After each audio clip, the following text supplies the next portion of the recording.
कि तकरीबन 2022 से पहले भिंडी बाज़ार में बीजेपी का झंडा लगाना, शिवसेना का झंडा लगाना बहुत बड़ा ऐप समझा जाता था और लगता नहीं था। लेकिन आज हर गली के नुक्कड़ पे और हर गली में आपको बीजेपी के भी झंडे मिलेंगे और शिवसेना के भी झंडे मिलेंगे। हम जो है सियासत के वो यतीम बच्चे हैं जिनको सिर्फ और सिर्फ वोट के टाइम पे इस्तेमाल किया जाता है, बाकी 5 साल जो है वो कचरे के डब्बे में डाल दिया। ये है ऐसे कि जनाजे को उतारने के लिए लीफ में स्पेस नहीं है, जनाजों को मैयत को खड़ा रख के उतारना पड़ता है। तो हम किस हालात में ज़िंदगी गुजार रहे हैं आज मुझे बताइए। अगर इतने कब्रिस्तान और इतनी मस्जिदों की जगह वो वक्त में वो अल्लाह वाले वफ़ करके नहीं जाते तो ये क्या करते थे। आज हर चीज़ के लिए तो लड़ना पड़ रहा है आपको। बर्थ सर्टिफिकेट में बच्चा पैदा होने से लेकर डेथ सर्टिफिकेट के लिए लड़ना पड़ रहा है, तो फिर बाकी की चीज़ों के लिए क्या करते थे। किसी को अगर डराना हो तो वो बंदूक। लेकिन मुसलमानों के पास जो है, लीडरान के पास वो एक ही हथियार है इस वक्त इस मुल्क में, वो है बीजेपी का। अगर आपने हमको वोट नहीं दिया तो बीजेपी आ जाएगी, आपने हमारा साथ नहीं दिया तो बीजेपी आ जाएगी।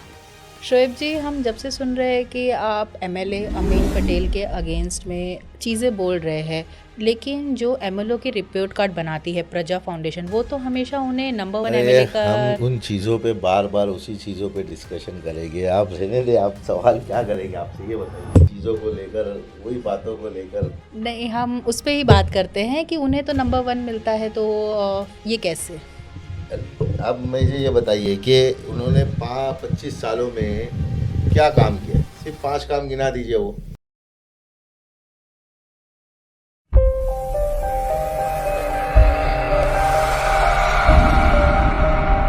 मैं हूँ रेशमा खान, आप देख रहे हैं #मुंबई न्यूज़। आज हमारे बीच में मौजूद है the very famous from the town social activities Shoaib Khatib ji. Welcome Shoaib ji. शुक्रिया शुक्रिया जी, आपके बारे में तो मतलब लाइक शोएब खतीब सर्च करने के बाद ही बहुत सारी चीज़ें आती है, पॉजिटिव नेगेटिव जी। सब।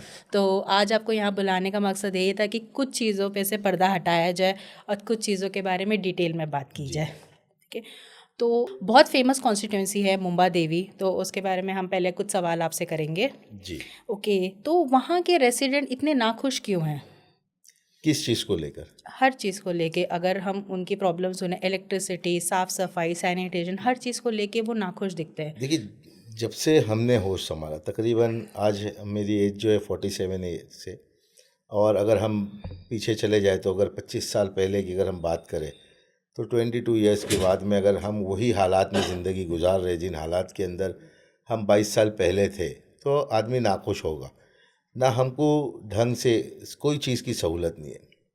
अगर आप मुंबा देवी के अंदर जो मेजर एरिया है, जैसे भिंडी बाज़ार, मोहम्मद अली रोड, डोंगरी, चारनल, दो टाकी, अगर इन एरियो के बिल्डिंगों की रेसिडेंशियल्स की हालत देखेंगे तो मुझे नहीं लगता है कि कहीं पे और रहने वाला बंदा जो है वहाँ पे 1 घंटा भी अपनी ज़िंदगी को गुजार सकता है। तो नाखुश रहना एकदम वाजिब है वो चीज़ है, क्योंकि कोई चीज़ की सहूलत नहीं है ना। हमको वक्त पे जो है कहीं पे ट्रैवलिंग करना है तो टैक्सी मिलती है ना, कोई चीज़ों के लिए हमारे बच्चों को फैसिलिटी है। तो नाखुश होने की वजूहात तो बहुत है कि अगर हम गिनाने बैठेंगे तो पूरी रात और पूरी सुबह हो जाएगी। तो ऐसा क्यों है? इतने सारे जो फेमस एलाइट सेलिब्रिटीज़ वहाँ से है, इतने एलाइट लोग रहते हैं, अगर रिच पर्सन भी देखो तो फिर भी उसकी हालत इतनी उसकी बुरी। वजह ये है कि हमारे को ज़िंदगी एक चीज़ को ओढ़ कर गुजारने की आदत पड़ गई है। हम जिस तरीके से ज़िंदगी गुजारे उसी तरीके से आज हमारे बच्चे भी ज़िंदगी गुजार रहे। हमने ना अपने हक़ की बात करना सीखे, ना हमने आवाज़ उठाना सीखे। आज जिस तरीके से आप देखते होंगे कि दिल्ली के जंतर मंतर में जेनज़ीज़ ने जो प्रोटेस्ट किया, उन्होंने आवाज़ उठाने के बाद में वो मसाइल के हल हुए। लेकिन 25 सालों से मुंबा देवी के अंदर जो है कोई बदलाव की बात नहीं की गई। सिर्फ जो है एक किस्म के डर के साथ में सारी चीज़ों को लेकर हमने गुजारा है। किस किस्म का डर? डर यही रहता है ना कि देखिए, असल चीज़ जो रहती है पॉलिसीज़ रहती है काम करने की। आज मुझे बताइए, पूरे मुंबई के अंदर आपको मेट्रो का जाल फैला हुआ है। हम एक छोटी सी एग्जांपल देंगे। आज क्या वजह है कि भिंडी बाज़ार, मोहम्मद अली रोड, डोंगरी, दो टाकी, चारनल, इन जगहों को जो हिस्टोरिकल प्लेस है, मुंबई का सबसे पहला अगर कोई सिटी आप देखते होंगे, आज जो एआई से जनरेट होती है 200 साल पहले मुंबई, तो इन एरियो को दिखाया जाता है। सब मतलब ये है कि ये एरिया जो है ये बाद में डेवलप नहीं हुए, ये उस वक्त 200 साल, 300 साल, 400 साल पहले डेवलप किए हुए। आज हमको सबसे बेसिक एक एग्जांपल हम देते हैं कि हमको मेट्रो जैसी सहूलत से जो है महरूम किया गया। क्या वजह है कि पूरे के पूरे एरिया के अंदर जो है एक भी मेट्रो नहीं है। वहाँ पे तो पार्किंग भी नहीं है। नहीं, आपने कहा कि किन वजूहात से ना कि हम्म पॉलिसी नाखुश क्यों होते हैं हम, हम्म या हम डर किस चीज़ का है। तो हमारे पास एक ही चीज़ का डर बनाया गया है मुंबा देवी कॉन्स्टिट्यूशन में। आप देखेंगे कि पिछले 25 साल से हम बात करेंगे कि जब से हमने होश संभाला है हम्म कि एक ही एमएलए हमारे ऊपर है। उस एमएलए का जो काम है कि अपने एरिया के डेवलपमेंट, क्योंकि एक पूरा के पूरा जनरेशन चेंज हो गया। मेरी बच्ची जो है आज तकरीबन 20 साल की अगर मेरी बच्ची है, तो एक पूरा जनरेशन चेंज हो गया। लेकिन हमको सहूलत के नाम पे नहीं है, सिर्फ इलेक्शन के वक्त में एक किस्म का डर दिखाया जाता है कि आप अगर इसको वोट नहीं देंगे तो बीजेपी आ जाएगी, आप अगर इनको वोट नहीं देंगे तो बीजेपी आ जाएगी। अब पता नहीं कांग्रेस की ऐसी क्या मजबूरी है कि वो एक ही एमएलए को जो है बार बार टिकट देते हैं। ओके। तो आपका कंसर्न वहाँ की साफ सफाई को लेके है या इंफ्रास्ट्रक्चर को लेके है? देखिए, साफ सफाई तो बेसिकली हर एक है ना, जिम्मेदारी हमारी बनती है, जो रहने वाले उनकी बनती है कि आपको अपने घर के, अपने मोहल्ले के, अपने अतराफ़ की चीज़ों को साफ़ सफाई रखना है। बीएमसी का काम है, अगर साफ़ सफाई नहीं करती है तो आप जो है बीएमसी को कांटेक्ट कर सकते हैं, क्योंकि एमएलए का काम साफ़ सफाई, कचरा उठाना, गटर साफ़ कराना नहीं है। एमएलए का काम पॉलिसी करना है, पॉलिसी बनाना है, इंफ्रास्ट्रक्चर के लिए बेस्ट से बेस्ट पॉलिसी बनाना है। आज आप अगर मुंबा देवी की किसी भी गली में चले जाए, मैं ओपनली चैलेंज करता हूँ कि आप मतलब 4 व्हीलर लेकर नहीं जा सकते। एम्बुलेंस और फायर ब्रिगेड तो बहुत दूर की बात है। उन टावरों की गलियों में अगर आपके पास 4 व्हीलर पार्किंग है तो आप 10 मिनट के अंदर आप वो अपने प्लेस पे नहीं जा सकते, जब तक कि आपको एक वॉचमैन रखना पड़ेगा अलग से, जो सिर्फ गाड़ियाँ हटाएगा, बाइक्स हटाएगा, फिर आप टावर पे लेकर जाएंगे। क्या वजह है कि एमएलएस जो है अपने इंफ्रास्ट्रक्चर पे काम नहीं करता है, उसी को चीज़ों को लेकर हम आवाज़ उठाते हैं। रिसेंट हमने देखा था कि वहाँ पे इलीगल इंक्रोचमेंट को लेकर मुद्दे बन रहे थे, जैसे कि रील्स बन रहे थे, लेकिन अगर हम 2 दिन बाद जाके देखते वही हालात है। तो आपको लगता है कि ये सिर्फ मतलब फेमस होने के लिए किया जा रहा है कि रियल में वहाँ पे काम चालू है? देखिए, इलीगल स्ट्रक्चर जो है ना, आपका बी वार्ड, सी वार्ड, ई वार्ड जो है, कि ये तो पूरे के पूरे तरीके से मुझे लगता है वो पूरे के पूरे बीएमसी के अंदर 224 वार्ड है, उसमें सबसे वर्स्ट वार्ड अगर मिलेगी आपको तो यही मिलेंगी, क्योंकि यहाँ पे 2 माले की बिल्डिंग आपको 3 महीने में 9 माले की खड़ी हो जाती है।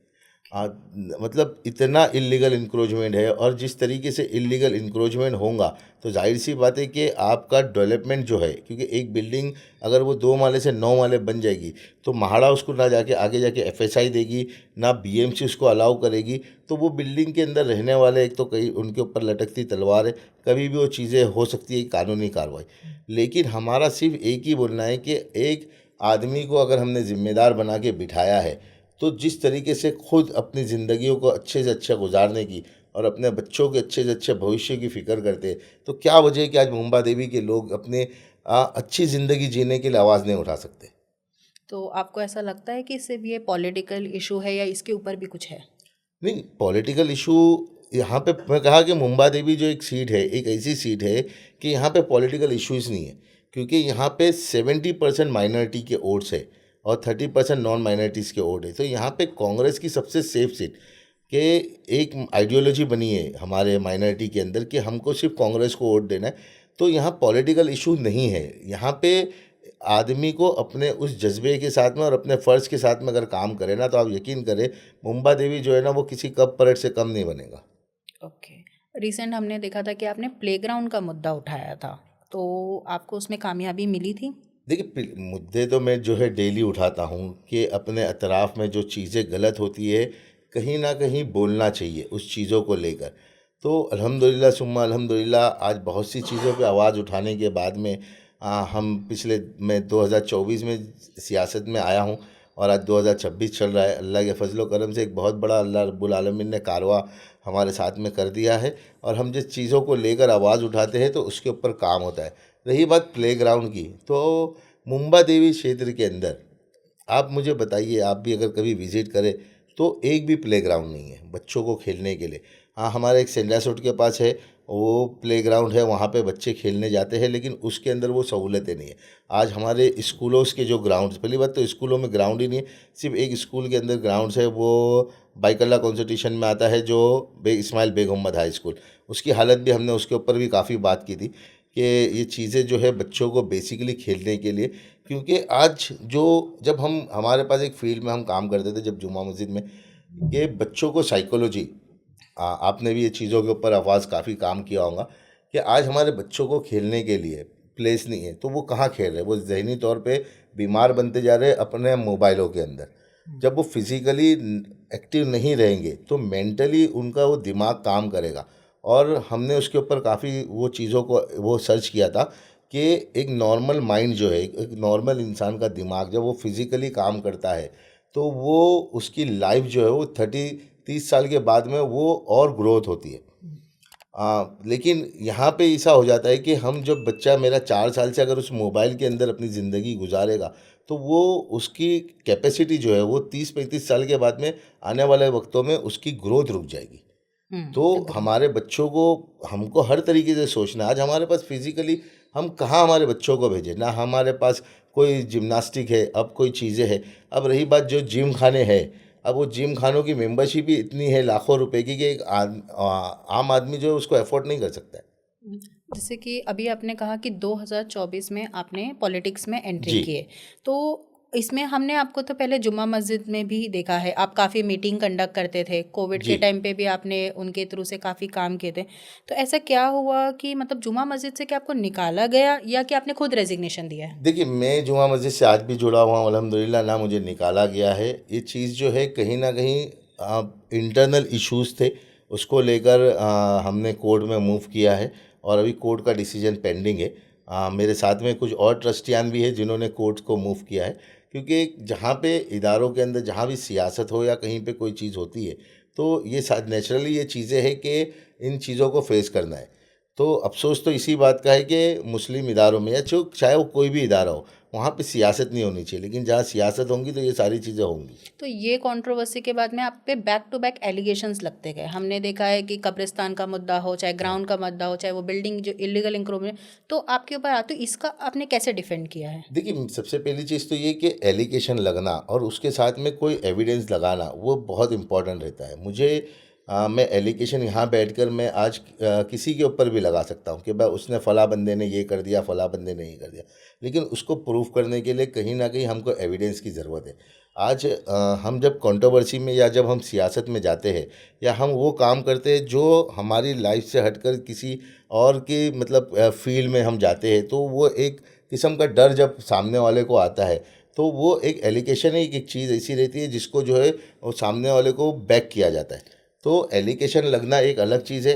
हमने कई चैनलों में इन चीज़ों का ज़िक्र किया है। हम बहन आज के आपके साथ में भी बैठ के एक चीज़ कहेंगे कि अगर कहीं पे किसी के पास मेरे अगेंस्ट में उस एलिगेशन के डॉक्यूमेंट्स है, तो इस मुल्क का कानून आपको इजाज़त देता है, आप पुलिस चौकी में जाके कंप्लेन कर सकते हैं। आप जो है मुंबई के न्यायालय कोर्ट में जाके उसके लिए मेरे अगेंस्ट में कोर्ट में केस फाइल कर सकते हैं।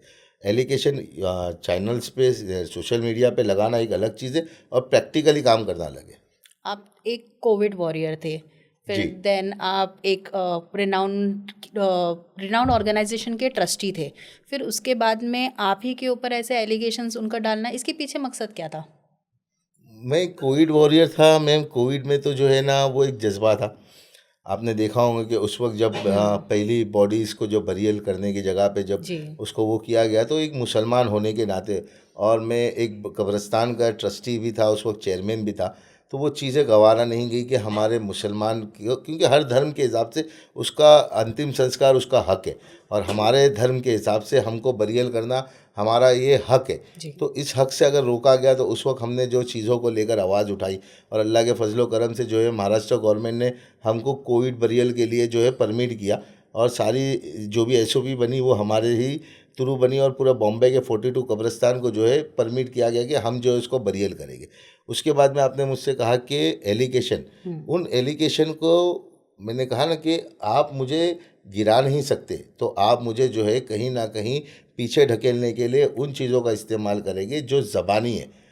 ज़बानी एलिगेशन लगाना और डॉक्यूमेंट्स देना एक बहुत डिफरेंसेस है। मैं यहाँ बैठ के फिर कहता हूँ किसी पे भी लगा सकता हूँ, लेकिन उन चीज़ों को प्रूफ करना वो बहुत इम्पोर्टेंट है। आपकी एक फ़ोटो वायरल हुई थी आशीष सेलार सर के साथ में, उसके बारे में आपका क्या कहना हाँ, है? हाँ, बिल्कुल, वो चीज़ें कैसी थी, देखिए मैं जामा मस्जिद से जुड़ा हुआ हूँ, जुमा मस्जिद और बॉम्बे ट्रस्ट जो है, ये अल्लाह के फजलो करम से तकरीबन 280 ईयर्स ओल्ड थी। और मैं जब चेयरमैन था उस वक्त मैंने जो है मस्जिद के, वो एक तालाब पे बनी हुई मस्जिद है, तो हमने उसका पूरा के पूरा जो पानी निकाल के उसको क्लीन अप करवाया था। उसके बाद में बैक टू बैक जो है मुंबई के तमाम सेलिब्रिटीज यानी कि तमाम लीडरांस और तमाम पॉलिटिशियंस और अच्छे अच्छे पॉलिटिशियन, यहाँ तक कि जो उस वक्त जो मेयर थी किशोरी पेंड्रेकर मैम, वो भी आई थी, और सारे मतलब पालक मंत्री असलम शेख साहब थे उस वक्त, वो भी आए थे।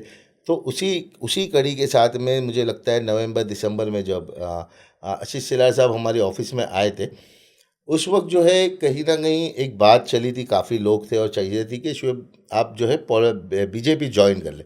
वो एक बात चली थी और उस बात के दरमियान में हमारे मस्जिद से ऑफिस काफ़ी दूर है, प्रेमाइसिस मस्जिद में नहीं है, मस्जिद के बाहर के अहाते में वो ऑफिस है। और उन्होंने वो गमछा वगैरह, सर ने रिस्पेक्टफुली मुझे वो चीज़ें की थी और वो फ़ोटो वायरल हुई थी। ठीक है, हमारे से उनका डिस्कशन हुआ था बीजेपी ज्वाइन करने को लेके, लेकिन हमने उस चीज़ को फाइनल डिसीजन पे नहीं लेकर आया। आज मुझे बताइए, क्या कोई सियासतदान या कोई पॉलिटिशियंस कहीं पे, जिस तरीके से मैं बात करूँगा वो अपना कृष्णमय नहीं,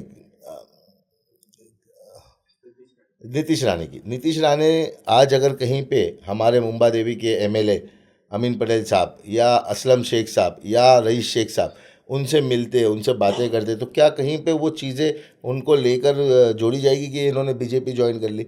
आज जो है हमारे यहाँ पे कोई भी सियासत, एक पॉलिटिकल पार्टी जो हमारे अगेंस्ट में है या हमारे सपोर्ट में है, वो हमसे आके मिलेगी, तो इसका मतलब ये नहीं है कि मेरी आइडियोलॉजी उनसे मिलती है। ओके। सो आपने MP election Bahujan Samaj party से जी, लड़े। ओके, फिर इलेक्शन के बाद आपने पार्टी छोड़ दी। देखिए उस वक्त जो है 2024 के अंदर एक आवाज़ लगी थी 200, महाराष्ट्र में टोटल 48 सीट से एमपी की।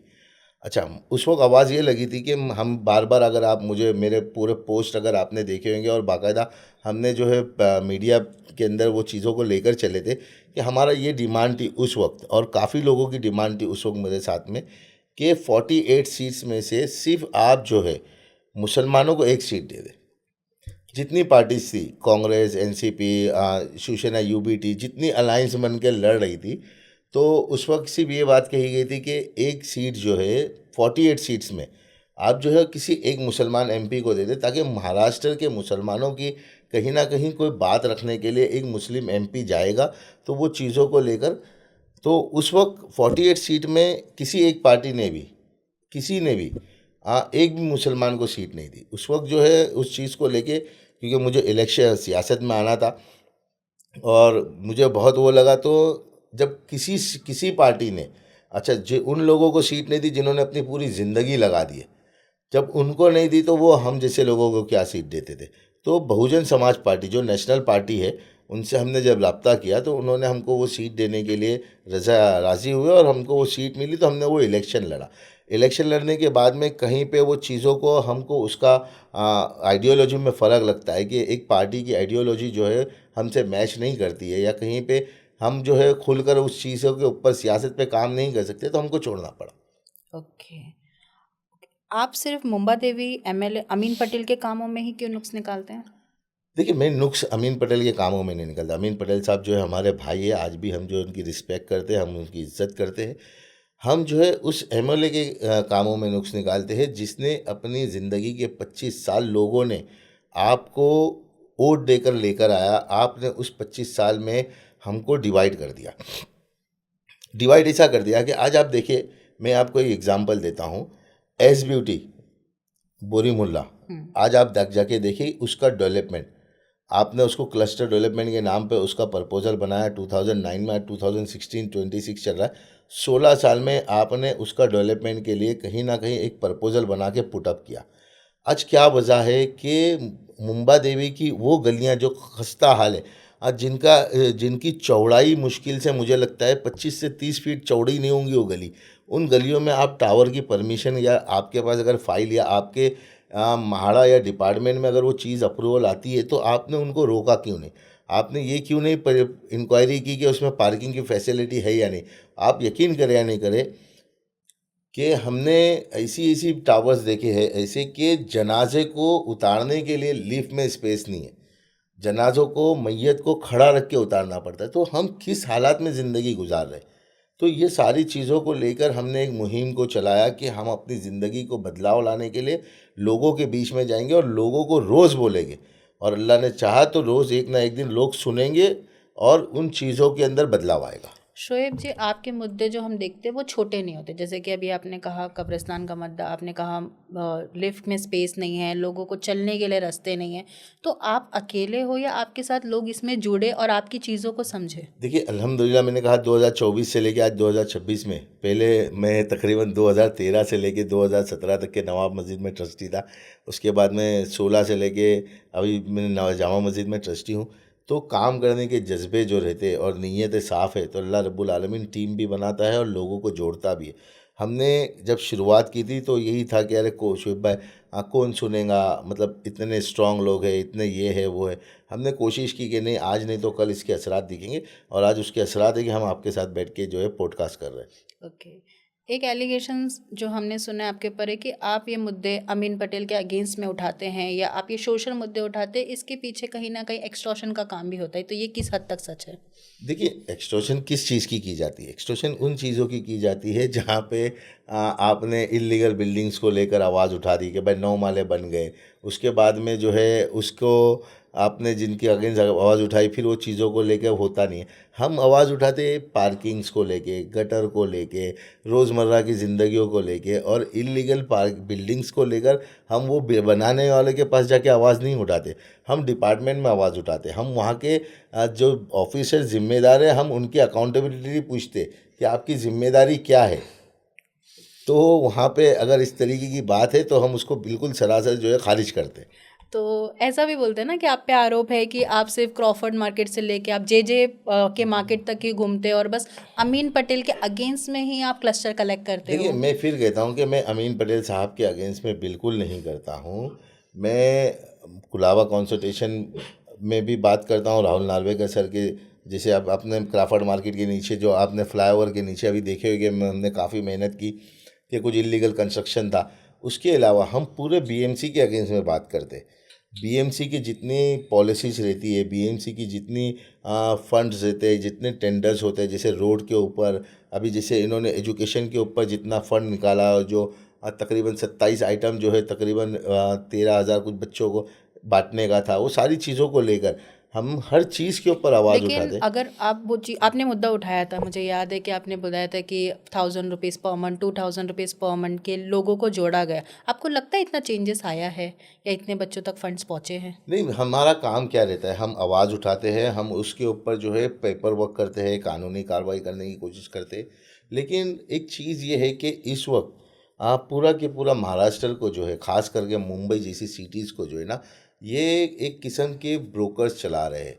एक जो टेंडरिंग होती है ना, ये टेंडरिंग का असल चीज़ जो है, अगर वो 1 रुपये की है तो वो उस काम की 1 रुपये की टेंडरिंग हुई है, वो मुश्किल से जो है वो उसका चालाना भी इस्तेमाल नहीं होता है। बाकी का पूरा पैसा जो है वो बैरोकेटेड और ये सारी चीज़ें को लेकर ख़त्म हो जाता है। तो हमारा एक ही मकसद रहता है कि जो रुपया पब्लिक के फंड का, टैक्स का पैसा है, मुंबई कर के टैक्स का पैसा है, वो जिस मकसद के लिए इस्तेमाल लिया गया है, टेंडर किया गया, उस मकसद पे 100% इस्तेमाल हो। सारे ही गवर्नमेंट हॉस्पिटल, बड़े गवर्नमेंट हॉस्पिटल टाउन में लोकेटेड है। आपको आपके हिसाब से क्या हाल है और क्या चेंजेस आना चाहिए? देखिए, सबसे पहली चीज़, आप अगर मेरी पोस्ट देखते होंगे या मेरे इश्यूज़ को आप जब देखते होंगे, तो मैं जे हॉस्पिटल और नायर हॉस्पिटल के इश्यूज़ को काफ़ी उठाता हूँ। हम बात करेंगे सबसे पहले जो है वो ट्रांसफ़र पॉलिसी की, कि मतलब एक गवर्नमेंट ऑफिसर जो है कितने टाइम में गवर्नमेंट की ट्रांसफ़र पॉलिसी है। तो आप 2.5 साल 3 साल में आप देखते होंगे कि 3 साल से ज़्यादा, या बहुत हो गया तो 4 साल से ज़्यादा जो है आपको ट्रांसफ़र करना है गवर्नमेंट ऑफिसर्स को। उसकी वजह ये है कि अगर वो एक ही जगह बंदा रहेगा तो वो अपनी सल्तनत बना देगा, अपनी दुनिया बना देगा। उसको सारी चीज़ों को नो हाउ हो जाएगी कि कहाँ पे नुकसान है, कहाँ फ़ायदा है। आज हम जे हॉस्पिटल की अगर बात करें तो जे हॉस्पिटल के अंदर आप जब जाएंगे तो सबसे पहली चीज़ तो ये है कि आप जब इमरजेंसी में जाएंगे तो आपको 20 रुपये में जो है आपको कार्ड बनाना है। 20 रुपये कोई बड़ी रकम नहीं है आपके मेरे लिए, लेकिन आप यकीन करें या नहीं करें कि वहाँ पे ऐसे ऐसे लोग आते हैं बेचारे जिनके पास 20 रुपये नहीं देते कि वो देवे। अच्छा, वहाँ पे एडमिट होने का एक बहुत बड़ा टास्क है। एडमिट होने के बाद में वहाँ पे मेडिसिन आपको बाहर से लेनी है। आपको टेस्ट जितने भी, हमने उसके ऊपर काफ़ी इश्यूज उठाया था, फिर डीन से बात की थी और डीन ने 2025 में एक लेटर इशू किया था कि हम जो है बाहर अभी ज़ीरो पॉलिसी रिसीव करेंगे कि कोई रिसीव बाहर जाएगी नहीं, उसके बाद भी जाती है। टेस्ट जितने भी, कितने भी टेस्ट है, वो ब्लड टेस्ट जे हॉस्पिटल के जितने सराउंडिंग में लैब है वहाँ पे होते हैं। मेडिकल्स में मेडिसिन जो है आपको हॉस्पिटल में मिलती नहीं है, वो बाहर मिलती है। आप अगर गवर्नमेंट के अंदर आपको टेस्ट कराना है, यानी कि सीटी स्कैन कराना है या एमआरआई कराना है, तो आपको 3-3 4-4 महीने की डेट है। तो हमारा इसीलिए हम नाराज़ है कि आज हमारे को क्या पॉलिसी मिली है या क्या बेनिफिट मिला है। क्या मुंबई देवी का बंदा टैक्स नहीं भरता है? मुंबा देवी का इंसान जो है वो क्या अच्छी ज़िंदगी जीने का हक नहीं रखता है? तो हम अगर बोलते हैं तो फिर लोगों को बुरा लगता है कि आप जो है सिर्फ मुंबा देवी के, अमीन पटेल के खिलाफ ही बोलते हैं। अरे उनके खिलाफ नहीं बोलते, हम जो है वहाँ के एमएलए के खिलाफ बोलते हैं। आप जाके कुलाबा चले जाए, आप कपरेट चले जाए, आपको देखिए एक लाइफ ही स्टाइल अलग है। और आप हमारे एरिया में आएंगे तो आपको जेजे से लेकर, मैं बाइकल्ला से छोड़ दे, जेजे से लेकर क्राफर्ड मार्केट में पहुँचने को 1 घंटा लगेगा। ओके, सो आपकी मांग क्या है? देखिए, सबसे पहली चीज़ तो ये है ना कि हम, दो चीज़ें हैं कि अपनी ज़िंदगी के अंदर जो है हम जिस तरीके से अपने घरों के अंदर रहते हैं, अच्छे से अच्छी लाइफ स्टाइल गुजारते हैं, अच्छे से अच्छा रहने की कोशिश करते हैं, तो हमको हमारा सिविल लाइफ भी हमको वैसी रखनी चाहिए। दूसरा, हम जब, आपने कहा कि इलेक्शन मुंबा देवी के लोग जो है वो खुश क्यों नहीं रहते, उसके बाद में भी एक ही एमएलए को कंटिन्यू चुन कर लाया जाता है। तो जब हम वोट देने जाते हैं तो सबसे पहली चीज़, जब हम बैलेट पे हमारी जब नज़र जाती है तो हमको दो ही लोग दिखते हैं, एक कांग्रेस एक बीजेपी। हम तीसरी जगह नज़र नहीं दौड़ाते। तो माइनॉरिटी का दिमाग कब चलता है कि भाई मैं बीजेपी को वोट क्यों दूँ, कांग्रेस को ही वोट दूंगा। लेकिन उस वोट देने में भी दो चीज़ें, एक खुशी से आदमी वोट देता है और एक बद्दुआ से वोट देता है। मुंबा देवी का आवाम जो वोट दे रहा है ना, वो बद्दुआ दे के वोट दे रहा है, वो खुशी से वोट नहीं दे रहा है, क्योंकि उनके पास ऑप्शन नहीं रहता है। तीसरी जगह पे कहीं पे तीसरा नंबर दिखता नहीं है, उनको सिर्फ दो ही चीज़ दिखती है कि भाई मेरा जो ज़मीर है ना वो बीजेपी को कबूल नहीं करेगा, लेकिन मेरी जो रूह है ना वो बद्दुआ देंगी और वो अमीन पटेल को वोट देगी, क्योंकि 25 साल से उसने सिर्फ इसी चीज़ का बेनिफिट उठाया है। तो आपको क्या लगता है कि इतना स्ट्रांगली ये सब चीज़ें हो रही है, दिख रही है, लोगों को ऑप्शंस नहीं मिल रहे, तो आवाज़ क्यों नहीं उठाएगा और आवाज़ को दबाया क्यों जा रहा है? आपने समझे, एक किस्म की बादशाहत हो गई है ना, एक किस्म की। आपको 25 साल से एक बंदा अगर बैठा, आज जेजे हॉस्पिटल की आपने बात की, जेजे हॉस्पिटल में आज मेरे को बताइए कि हमारे जो एरियाज़ के लोग हैं वो कितना सफ़र करते। आज हमारे एरिया में जच्चा बच्चा हॉस्पिटल नहीं है। पहले जच्चे बच्चे हॉस्पिटल हुआ करते थे एरियो के अंदर, 4 माले के, 3 माले के, गवर्नमेंट जो है उनको फैसिलिटी देती थी। आज एक हॉस्पिटल नहीं है। आज हम मतलब किस किस चीज़ों के ऊपर बात करेंगे? आज स्कूल्स के लिए, एजुकेशंस के लिए आज हमारे पास, आप देखिए कि इस्लामिक स्कूल के नाम पे जो एक किस्म की दुकान खुल गई है, हर साल फीस बढ़ाई जाती है। ये सारे काम सिर्फ हम आवाज़ उठाने तक के। अरे इसके लिए आपको वोट दे के लाए, आप जिम्मेदार है, आपको इन चीज़ों के ऊपर बात करनी चाहिए। आप जिस तरीके से आज आप प्रिंस अली खान का जो इतना बड़ा डेवलपमेंट हो रहा है, क्या वजह? आपकी आपकी कम्युनिटी है तो आप अच्छे से अच्छा काम कर रहे हो, आपकी कम्युनिटी है तो आप अच्छे से अच्छी स्कूल और कॉलेज बना रहे हो। ये लोग भी आपके अपने ना, आप इनके ऊपर भी ध्यान देना। आप जिम्मेदार है, लोगों ने आपको वोट दे के लाया है तो आपको बोलेंगे हम, हमारा हक है और आपको काम करना है, ये आपका हक है। फ्यूचर हम कैसा देखना चाहते हैं शोएब जी? आज जो आप आवाज़ उठा रहे हो, चल रहे हो, आप पे इतने रेस्ट्रिक्शंस लगते हैं, बॉयकॉट होते हैं, आप पे एलिगेशंस लगते हैं, फिर भी आप चल रहे हो, तो आप आगे अपने आप को कहाँ देखते हो? देखिए, मैं तो ये चीज़ें अपनी ज़िंदगी का मकसद बना लिया हूँ कि मैं चाहे भिंडी बाज़ार में रहूँ, चाहे कहीं भी ज़िंदगी लेके जावे, हम उन चीज़ों के ख़िलाफ़ आवाज़ उठाते रहेंगे मौत तक के, जिनकी चीज़ें गलत है। अल्लाह वो तौफीक देवे हमारे को कि अपने हक काम ले लेवे। बाकी चीज़ों को बदलाव लाना, ये अपनी ज़िंदगी के अंदर ख़ुद इंसान को बैठ के सोचना है कि मैं मेरी खिड़की से कचरा फेंकूँ कि मैं मेरी खिड़की घर के अंदर डस्टबिन में जाके कचरा दे डालूँ। हमारे को अपनी ज़िंदगी, अपने आप को बदलना है। मैं नहीं चाहूँगा कि मैंने 20 साल 22 साल जिस तरीके से ज़िंदगी गुजारा, मेरी बच्ची भी उसी तरीके से ज़िंदगी गुजारे कि घर से उतरे तो उसको कॉलेज जाने के लिए 1 घंटे तक की सिर्फ टैक्सी ढूंढना पड़ती है, कोई टैक्सी वाला आने को तैयार नहीं है। तो उन चीज़ों की सहूलत, क्योंकि मेरा भी उतना ही हक है जितना टाटा और बिरला का हक है इस मुल्क के अंदर। शोएब जी, हमने आपकी अभी सारी बातें सुने, आपकी मुद्दे भी समझे, तो इतना सब करने के बाद भी क्या आपको मुस्लिम लीडर्स नहीं दिखे? देखो मेन सबसे इम्पोर्टेंट चीज़ जो है ना, ये सारी बातों का निचोड़ है हमारा, कि आपने कहा कि मुंबा देवी के अंदर लोग खुश क्यों नहीं है या मुस्लिम लीडर कहाँ है। दो चीज़ें मैं आपको बताऊंगा। एक चीज़ तो ये है कि हमारे को सेकंड लीडरशिप को बनने नहीं दिया जाता है। आज आप उठा के देख ले कि अगर फॉर एग्जांपल हम अमीन पटेल की बात कर लेंगे, अमीन पटेल साहब के जाने के बाद क्या दूसरा लीडर कौन है उस एरिया के अंदर? दूसरा मुस्लिम लीडर को आपने बनने नहीं दिया। दूसरी चीज़, सेम चीज़ आपको मैं बताऊँ, आज हमारे मुस्लिम इदारों में, जैसे हम बाकायदा नाम लेके मैं बात करूँगा, साबु सिद्दीक हॉस्पिटल्स। अब देखिए, क्या मेरी कौम के अंदर नौजवान बच्चे डॉक्टर नहीं है? क्या मेरी कौम के अंदर वो बच्चे सलाहियत वाले नहीं हैं? एक आदमी, ठीक है, आपने ज़िंदगी भर काम किया, आपने ज़ीरो से लेकर आपने 1000 तक के एफर्ट्स देकर आपने वो चीज़ को, वो इदारे के ऊपर मेहनत की, लेकिन एज एक लिमिट रहती है। आज आप नोकिया 3310 बोलेंगे शुएब आप यूज़ करो, तो मैं मना करूँगा, क्योंकि भाई उससे अच्छी टेक्नोलॉजी, उससे अच्छी चीज़ें जब मौजूद है तो मैं वो क्यों यूज़ करूँ? क्योंकि टाइम, वक्त के साथ साथ में टेक्नोलॉजी और वक्त के साथ साथ में जनरेशन भी चेंज होता है। आज हमारे आपके हमारे एज के अंदर हम मोबाइल यूज़ करने नहीं आता होगा जब हम 3 साल के रहेंगे तो, लेकिन आज मेरे बच्चे 3 साल के 4 साल के वो मोबाइल यूज़ करेंगे। वो नेचुरल है, वो अल्लाह रब्बुल आलमीन, वो जो कुदरत है वो जनरेशन के अंदर भी वो सलाहियतें डालता है वक्त के हिसाब से। आज कौम को जो ज़रूरत है वो यूथ ज़्यादा समझेगा। आज साबु सिद्दीक हॉस्पिटल की हम सिर्फ एक बात करेंगे कि आज वहाँ पे जो मैनेजमेंट है इतना ओल्ड हो गया, एज हो गई है, आप क्यों नहीं हटते हो? आपको यूथ को लाना चाहिए, आपको सेकंड लीडरशिप अपने साथ में कंधे से कंधे मिला के चलाना चाहिए। आज ये कौम का अलमिया यही है कि हमारे पास सेकंड लीडरशिप नहीं है। आज हमारे कौम के पास में जो है वो सारी चीज़ों को लेकर हम चलेंगे, लेकिन इदारों को छोड़ेंगे नहीं। हम अपनी ज़िंदगी खपा देंगे, बूढ़े होकर मर जाएंगे, लेकिन हम नहीं जाने, हम नौजवानों को आने नहीं देंगे। अरे मैं कहता हूँ, मेमन रेवे, कोकनी रेवे, घाची रेवे, जो जमात का जो है, एक एज लिमिट के बाद में छोड़े ना, नौजवानों को लाए ना आगे।